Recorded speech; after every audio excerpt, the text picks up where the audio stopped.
शेलार धरण. शेलार येथील शेतकरी अनेक पिढ्यांपासून गावात गावात वास्तव्य करून राहत आहेत. येथील लोक पिढ्यानपिढ्या शेती व्यवसाय तसेच मोलमजुरी करून आपल्या कुटुंबाचा सांभाळ व उदरनिर्वाह करत आहेत.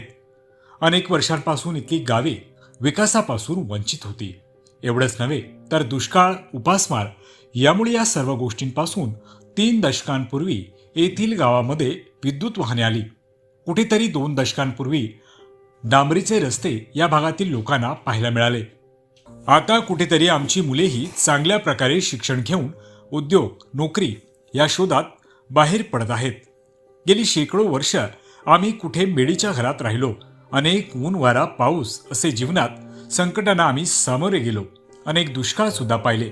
त्यानंतर आम्ही काबाड कष्ट करून पोटाची खळगी भरून उदरनिर्वाह चालवत आहोत. आम्ही उपाशी राहून आमच्या मुलाबाळांना सांभाळ करत आलो आहोत.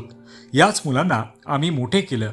शिक्षण दिल्याने मायभूमीत लाल माती आता कुठेतरी लाल मातीच्या विटा व भिंतींची पक्की घरे बांधून गुण्या गोविंदाने आम्ही आमचे जीवन आनंदाने जगत आहोत. या डोंगरदऱ्यांमध्ये आम्ही गुण्या गोविंदाने राहत आहोत. हा भूभाग व परिसर काबाड कष्ट, मोलमजुरी आणि उद्योग व्यवसाय कर्मभूमी व मूळ साधन आहे. शेलार धरण मंजूर करून आपण आमच्या मुळावर घाव घालत आहात. आमचे स्वतःचे घर, गाव आमचे वतन आहे. हा भूभाग अनेक पिढ्यानपिढ्या आमच्या आईप्रमाणे या भूभागाचा आम्ही सांभाळ केलेला आहे. कितीतरी पिढ्या या भूभागामध्ये लहानाच्या मोठ्या झाल्यात. शिक्षण तसेच कामधंदा, उद्योग आणि संसार योग्य संगोपन करून मोठ्या झालेल्या आहेत. मात्र या परिसरामध्ये ग्रामपंचायत, शासकीय दवाखाने व परिसरामध्ये असणारे लोकांची घरं, शाळा, मंदिरे, देवस्थाने, स्मशानभूमी, दफनभूमी, नाले, टेकड्या अशा अनेक सजीव व निर्जीव वस्तू प्रत्यक्ष साक्षीदार आहेत. या सर्व भावनेची किंमत सरकार काय या जगात? या सर्व भावनेची किंमत सरकारच काय तर जगातला कुठलाही व्यक्ती करू शकत नाही. मात्र काही दिवसांमध्ये सर्व पाण्याखाली जाणार आहे, हे मात्र आम्हाला सहन होणार नाही. इतिहासकालीन लेण्या व गडकिल्ले. शेलार धरण क्षेत्रामध्ये पांडवकालीन लेणी व छत्रपती शिवाजी महाराजांच्या कालखंडातील असलेला या किल्ल्याचा प्राचीन इतिहास असून 13व्या शतकामध्ये हा किल्ला बांधण्यात आला होता. मात्र या गड किल्ल्याला पेठचा किल्ला म्हणून ओळखले जाते. उदयगड पेठचा किल्ला हा उपसंसार असला तरी किल्ल्यावर जाणारा मार्ग हा धरण क्षेत्रातून जात असून हा गड किल्ला संपुष्टात येऊ शकतो.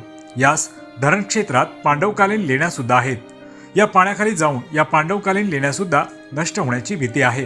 शेलार धरण बनवल्याने आमच्या भविष्यामध्ये खूप मोठे नुकसान होणार आहे. सरकार, मायबाप आपण आम्हा गोरगरीब जनतेला आमच्या हक्काच्या घरापासून दूर करून आमची हक्काची मायभूमी, जन्मभूमी व कर्मभूमी यापासून दूर करण्याचा निर्णय घेतला आहे. मात्र हा निर्णय त्वरित बंद करण्यात यावा. शेलार येथील घेतलेल्या धरणाचा निर्णय येथील परिसरात प्रकल्पग्रस्त असणाऱ्यांपैकी कोणत्याही गावाला विश्वासात न घेता आपण या धरणाला मंजुरी देण्यात आली आहे. येथील ग्रामस्थांनी ग्रामपंचायत स्तरावर पाथरज, कशळे, मोगरज, टेबरे असलेले एक सुजाण नागरिक म्हणून घेण्याच्या अनुषंगाने ग्रामसभेत बहुमताने प्रस्तावित धरण प्रकल्पास तीव्र विरोध असल्याचे ठराव पारित केला असून ठरावाची खरी नक्कल जोडली आहे. आपणास नम्रपूर्वक विनंती, आपण हा निर्णय ताबडतोब बदलून प्रस्तावित शेलार धरण प्रकल्प ज्या ठिकाणी लोक वस्ती नाही अशा ठिकाणी दऱ्याखोऱ्यात धरण बांधण्यात यावे. अन्यथा येथील स्थानिक शेतकऱ्यांच्या न्याय हक्कासाठी आंदोलन, मोर्चा, कुटुंबातील सर्व सज्ञान व अज्ञान सदस्यांच्या उपस्थितीत उपोषणाचा मार्ग अवलंबावा लागेल.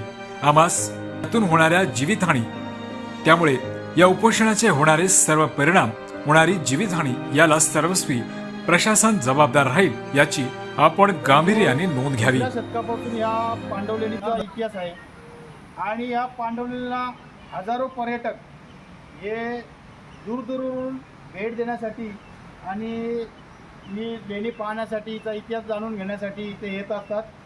आणि या लेणीच्या बाजूनेच चिल्लार नदी जाते, म्हणजे लागूनच लेणीला लागून, लेणीच्या अंगणाच्या लागूनच चिल्लार नदी जाते.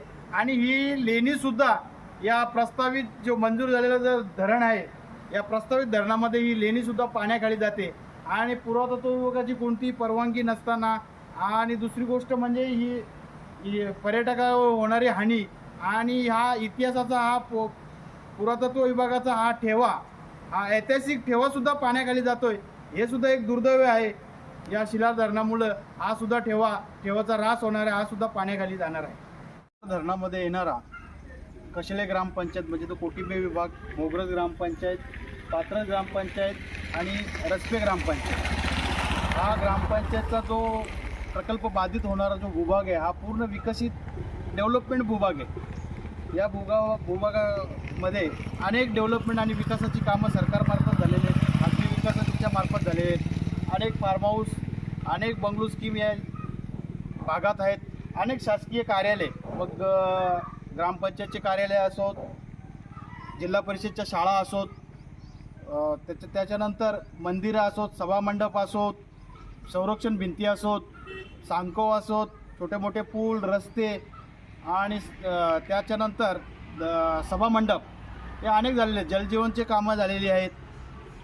हे सर्व कामं या भूभागात झालेले आहेत. आणि त्याच्यानंतर पुरातत्व विभागाच्या अखत्यारीमध्ये येणारा हा समोरचा पेठचा किल्ला, ज्याचं 13व्या शतकात बांधकाम झालेलं आहे, हा पुरातत्व विभागाचा हा ऐतिहासिक ठेवा, जे छत्रपती शिवाजी महाराजांच्या आधिपत्याखाली राहिलेला हा किल्लासुद्धा, या किल्ल्याकडे जाणारा जो मार्ग आहे या धरणाच्या भूभागातूनच जातो आणि हा किल्ल्याकडे जाणारा मार्गही या धरणामुळे प्रभावित होणार आहे.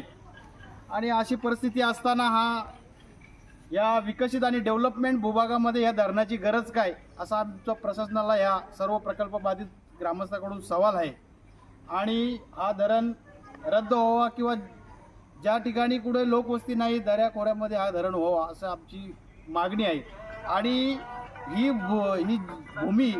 भूमी आमची कर्मभूमी आहे, ही भूमी आमची जन्मभूमी आहे. आणि ही भूमी म्हणजे आमचं उत्पादनाचं कुटुंब चालवण्याचं संसाधन आहे. या अशा मातृभूमीला आम्ही कायमस्वरूपी मुकणार आहोत. आणि याचा आम्ही तीव्र निषेध करून आणि या धरणाच्या विरोधासाठी आम्हाला जे करावं लागेल, मग आमरण उपोषण झालं, रस्ता रोको झाला, त्याच्यानंतर जे आम्हाला मार्ग अवलंबायला लागतील ते मार्ग अवलंबून आम्ही याचा तीव्र विरोध करू.